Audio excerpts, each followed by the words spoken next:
Hi, I'm Dongshang. Welcome to Digging into China, where we explore China in depth to review unique perspectives. Every time the Taiwan issue comes up, you will hear people saying Xi Jinping won't actually attack Taiwan, that it's just a talk, just a slogan. And honestly, I agree with that view. Talking about hitting Taiwan is often just a political slogan in China, not something Xi Jinping is dead set on making happen. But that doesn't mean the Communist Party won't end up attacking Taiwan someday, because there is this real risk of nationalism spinning out of control. And this recent thing with Japan, it's a perfect example of that kind of nationalism running wild. In this video, we'll use this diplomatic clash between China and Japan to talk about how wolf warrior diplomacy can get out of hand and how nationalist feelings can drag a whole country along with them. Lately, with Sanae Takeichi saying a crisis in Taiwan is a crisis in China, that brief honeymoon period between China and Japan just ended in a flash. The Communist Party had only just said they'd lift the ban on Japanese seafood imports, and now they are not doing that anymore. They've even thrown in a bunch of other messy sanctions on top. First off, about how fast things soured between China and Japan this time, I have to ask, what do you all think caused it? Was it that Takaichi's words were too over the top, poking the Communist Party where it hurts, crossing some red line for the Chinese people? In my eyes, Xi Jinping's real bottom line isn't this a crisis in Taiwan, it's a crisis in Japan line from Takaichi. A lot of folks might find that surprising. They think this is the first time Japan's come out publicly to back Taiwan, so it crossed China's red line and tanked relations. But actually, this isn't the first time it's been said. The idea that a crisis in Taiwan is a crisis in Japan goes back to 2021, when former Japanese Prime Minister Shinzo Abe said it. And right around then, Aso Taro, who was Japan's deputy prime minister at the time, said it out loud too. And his version was even more extreme. He brought up the US, saying if Japan gets involved, America has to as well, which basically means a Taiwan crisis is a US-Japan crisis. So back in 2021, when they said a crisis in Taiwan is a crisis in Japan, how did China handle it? Overall, they just let it cool off. I don't even need to spell out how cool. They kept it so low-key that most people never even heard about it.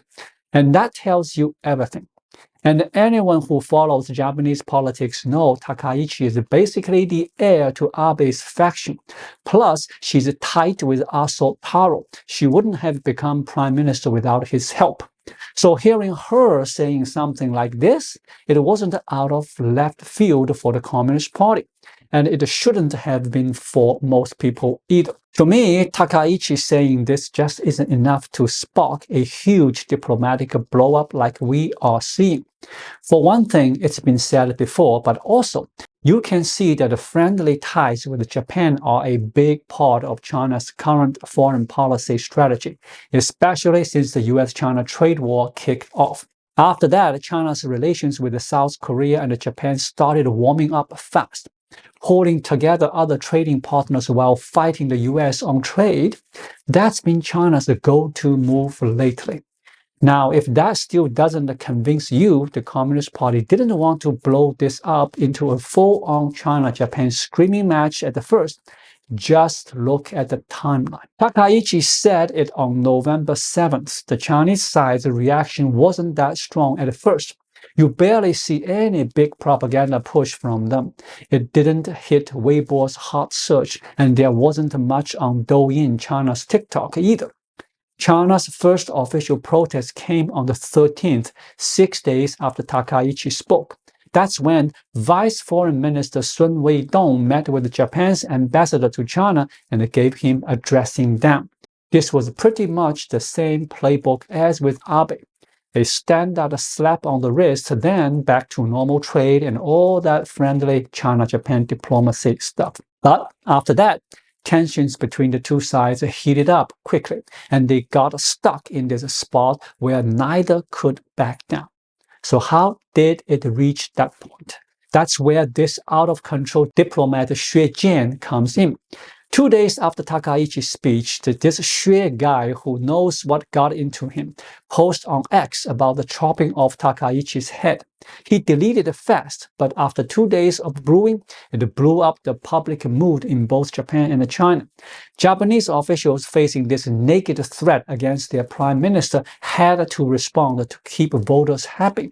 They all came out condemning it, and they even said flat out they wanted Shaye gone from the country. Once Shaye said what he said, Japanese government folks couldn't walk it back or go soft. And on the Chinese side, the public mood got all fired up too. A lot of the little pink nationalists saw Shaye's words as a tough combat from a Chinese diplomat, a real strong stand, especially after Japan pushed to boot him out. China couldn't just let it cool anymore.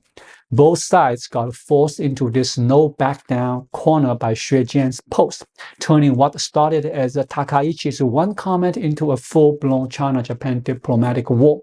Clearly, Shaye, this consul general in Osaka, ended up driving the whole mess. Of course, this isn't the first time a wolf warrior diplomat like Shaye has gone off the rails in China's history. It's been popping up more lately. Take 2023 with China's ambassador to France, Shaye. On the Russia-Ukraine war, no matter how much the Communist Party might back Russia behind closed doors, officially at least in their overall story and the public lines, they've stuck to this strategic fuzziness. If you ask, they say they are not picking sides, they're in fair and steady to keep the world stable. At most, they toss in some jabs at the US or NATO, blaming it all on them. But right in the middle of that long-term fuzziness, Shaye posed this weird move.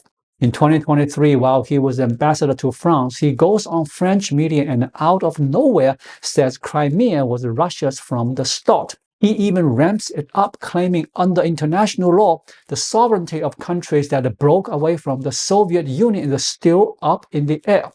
This rush to stick up for his Russian big brother, it blew right in the face of the Communist Party's set foreign strategy. And besides ticking off Ukraine, it pissed off every country in Europe, especially places like Lithuania and other Eastern European spots that are split from the Soviets. It kicked off a huge backlash in Europe at the time, and that really planted the seeds for China-Eastern Europe ties going south later on. Maybe Shaye was just blurting out what some in the Communist Party really think, but it's clear it clashed with their whole plan to keep things fuzzy on Russia-Ukraine. It's a classic case of diplomatic overreach. And besides Shaye, there is Sweden's ambassador Gui Chongyo, who in 2020 publicly mocked the Swedish government for biting off more they could chew by going against China. Or China's ambassador to Brazil, who straight up called Canadian Prime Minister Justin Trudeau America's lapdog. These folks are all cut from the same cloth as Shaye. They are in the out-of-control mode I mentioned. It's just that their stuff didn't get hyped as much, so it didn't hit like Shaye's did this time. Shaye's move basically hijacked the central foreign policy with his wild wolf warrior talk. That's textbook out of control under nationalism. Now, some might say, why don't you chalk up these diplomats going rogue to Xi Jinping's own wishes? Why not think Xi told Shaye to go off like this? Sure, wolf warrior diplomacy is definitely Xi's big direction. According to Reuters, back in 2020, Xi told the foreign affairs system they needed to be more fighting spirit. That's where wolf warrior stuff came from. But letting it turn into this? No way, that's Xi Jinping's ideal setup. Look at who China's biggest foe is on the foreign policy front this year. It's the US, the trade war with them. From diplomacy to economic talks, Xi's hands-on with all that. And even though the US-China trade fights has been brutal, escalating to points that felt totally out of hand, we haven't seen diplomats spouting off the war stuff there. The foreign ministry's lines have mostly stayed measured, fitting what you'd expect from diplomats. If Xi Jinping wanted to let diplomats loose with fishwife-level rants, the main target would be the US, not Japan, Ukraine, Sweden, or Canada.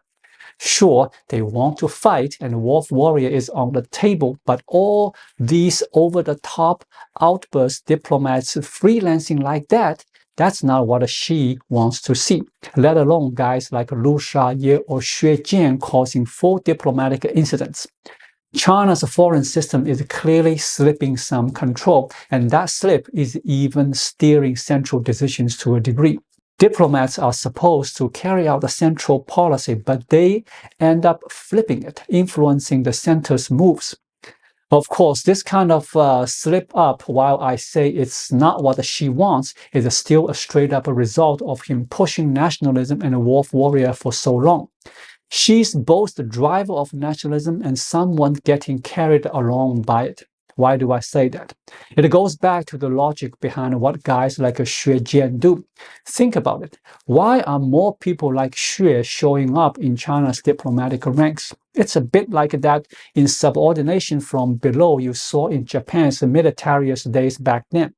Japan had a ton of those insubordination cases, but the most famous one is the Mukden Incident. On September 18, 1931, Japan's Kwantung Army suddenly claimed Chinese troops blew up a Japanese railway. So the Kwantung Army decided to hit back.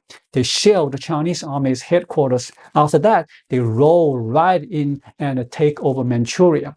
We all know that history. What most folks don't know is that starting the Mukden incident had next to nothing to do with Japan's top government at the time. It was all cooked up by low-level Kwantung Army officers on their own. Japan's prime minister back then, Wakatsuki Reijiro, and the military brass, they were clear. No full-on invasion of China, at least not yet. But the Kwantung Army's chief of staff, Kenji Ishiwara, he just takes his unit and plans the whole thing without Tokyo knowing a thing. Why would Ishiwara do that? In his eyes, it was all upside, no downside. If I push the attack and it flops, fine. I'd still be a national hero because it fits Japan's wild nationalist mood. And if I win, boom, promotion, even if I bucked orders and went rogue with the war. But in that feverish nationalist vibe, the bosses couldn't punish me. Start a war and I'm the hero. What are they gonna do? Exile me? Kill me? And the extreme nationalist fever pulling off some radical patriotic stunt means no risk or rewards. And sure enough, after Ishiwara kicked off the Mukden incident and it went big, he cashed in quick. Because it was such a win, his going against orders and freelancing didn't get him in trouble. Right after, he jumps from lieutenant colonel to colonel, and by 1934, he's a major general. When nationalism flooding everywhere, stirring up trouble based on it pays off huge politically, with barely any risk. That's the backdrop for Japan's insubordination back then. And this lines up pretty well with what's happening in China diplomatic world now. Why are we spotting this nationalism-driven out-of-control stuff first in foreign affairs? Because diplomacy is different from other areas. Compare it to economic policy. You might not know who's setting that, and the policymakers aren't exactly tweeting all day. But diplomacy, it's a high visibility work. Play it straight there and you could grind away for 10 years with nobody noticing. But drop a wolf warrior bomb, spark a storm online, instant fame across the land. And that fame, that buzz, it turns into political points, boosting your shot at climbing higher. That's why you get more Xue Jian and Liu Shaye popping up. But wait, someone might say, aren't these guys scared she's turned around and smacked them down for it? That's actually the slickest part of the whole insubordination setup. For a wolf warrior diplomat going off like this, if it's all wrapped in nationalist vibe, she really can't touch them. Take Xue Jian as our example again. He stirs up this huge diplomatic mess, but by the time his crazy talk filters back home and hits Xi or the center, the public's already boiling and the pressure's locked in. At that point, for the center and Xi Jinping, going soft looks like selling out. They get slammed for it. So they have to dig in hard. And the guy who fired the first shot, Xue Jian, he's the hero of digging in. It's just like with Ishiwara back then. Could she really demote Shaye or fire him at the stage? What would people think? How do you keep the nationalist fire going after that? Plus, inside the system, it's tough for Xi to handle guys like Shaye anyway. Wolf warrior diplomacy, that's Xi's baby. He pushed it himself. You are going to punish an underling for overdoing your own policy, over the top loyalty, even if it's ugly loyalty, it's still loyalty. And let's get real. A big chunk of Xi's legitimacy as a leader comes from nationalism. And all the wolf warrior stuff, Taiwan's reunification talk, and the threats from the West narratives that spin out of control. Take the recent anti-corruption drive. She's taking out over 60% of the top army officers. We don't know how exactly what a big crime each one did. Could be all different. But the leaks from the Wall Street Journal and the Financial Times show the core reason she's hitting them with is Taiwan reunification. They are saying these officers' actions blocked China's big Taiwan mission. You are using Taiwan reunification as your excuse to purge rivals left and right. How could you possibly punish Xue Jian for yelling about protecting Taiwan? If you go after Xue Jian and then keep saying you are purging for Taiwan's sake, what would people think? Under that nationalist drag, Xue is not likely to get hit. In fact, he could score massive gains. Right now, for China's diplomats, unless it's in those spots she can directly oversee and micromanage where he can stop these blow-ups himself, everywhere else it's like Japan's insubordination era all over again. For those diplomats, the wilder they talk, the bigger the diplomatic dust-up they stir. In their heads, it's all win, no lose. That explains why so many are losing it more. And on the flip side, it also shows how, under nationalism pole, a whole country can slide into out of control. Maybe the top thinks nationalism is just a tool to stir up the crowd, distract from home troubles. But down the ranks, officials gamble their careers on it. That said, today's China has one edge over back then Japan. Japan was a full-on militarist state, and insubordination hit hardest in the army. China's issue right now is mostly stuck in diplomacy. You can yell all you want there, and it usually just sparks trade spats or diplomatic rows, stuff that's easier to cool down. Like this China-Japan clash. Why I think she isn't really itching for a fight? Because China's counter moves aren't that fierce. They rolled out a bunch of sanctions quick, sure, but most are just things like skipping Japanese seafood or farm goods, and banning Japanese shows or movies, blocking Chinese tourists from going. Overall, it's me not buying your stuff mode. The Communist Party is not even touching rare earth to hit Japan with. So once the hot air dies down on both sides, there's still room to maneuver in this diplomatic square. Thank you so much for watching. If you find this video helpful, please like it, drop a comment below, and hit the subscribe button right here. It really helps YouTube suggest my video to others. I'll be back with more content soon. Until then, be well.